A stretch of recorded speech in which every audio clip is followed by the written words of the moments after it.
Bonjour, je m'appelle Hélène, je suis infirmière scolaire. J'ai exercé mon métier dans une petite ville d'Alsace pendant 27 ans. Que certains ados au collège soient en souffrance, ça je le savais. Mais quelle a été ma surprise de voir que les enfants de l'école primaire avaient eux aussi leur lot de souffrances et de problèmes.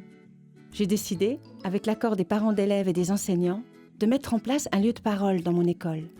Je l'ai appelé « La petite boîte ». Une boîte aux lettres a été mise à disposition des enfants dans le couloir pour qu'ils puissent y déposer un petit billet afin d'obtenir un rendez-vous.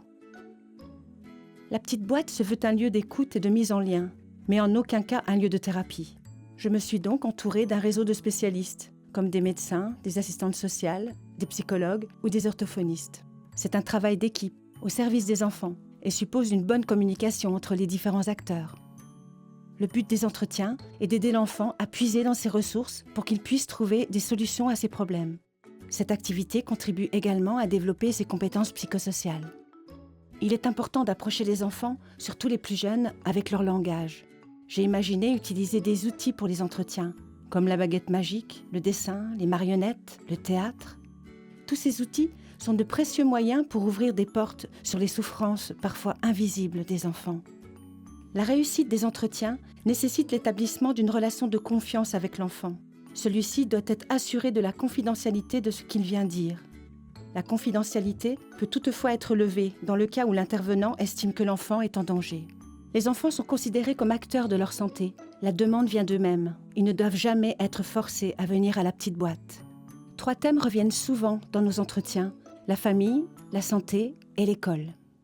Tu sais, mon papa, il aime plus ma maman. Qui te l'a dit?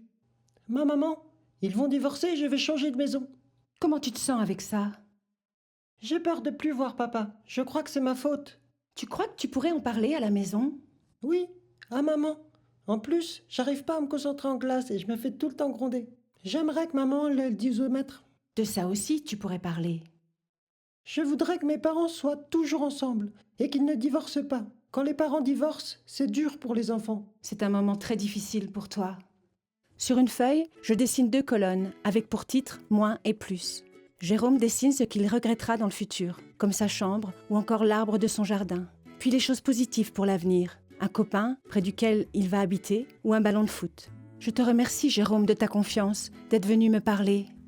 Le jeudi suivant, Jérôme revient beaucoup plus souriant. Il me dit qu'il a pu parler avec ses 2 parents et que son père lui a promis qu'il se téléphonerait et s'écrirait très souvent. Il me décrit son nouvel appartement et me dit qu'il pense moins au divorce en classe et qu'il arrive à mieux travailler. Il sait qu'il peut revenir me voir. Jérôme s'apaise au fur et à mesure qu'on avance ensemble. Au fil du temps, j'ai pu recueillir de nombreux témoignages positifs. Je me sens plus tranquille. Je ne suis plus triste dans ma tête. C'est un soulagement pour nous de savoir qu'un enfant que l'on sait en souffrance vient te voir. C'est important ce que vous faites. Alors c'est quoi la petite boîte? C'est un outil de prévention qui sert à l'écoute des enfants et des adolescents d'une institution. Et qui sait, peut-être que demain nous la trouverons aussi dans d'autres lieux, comme des hôpitaux ou des foyers pour enfants.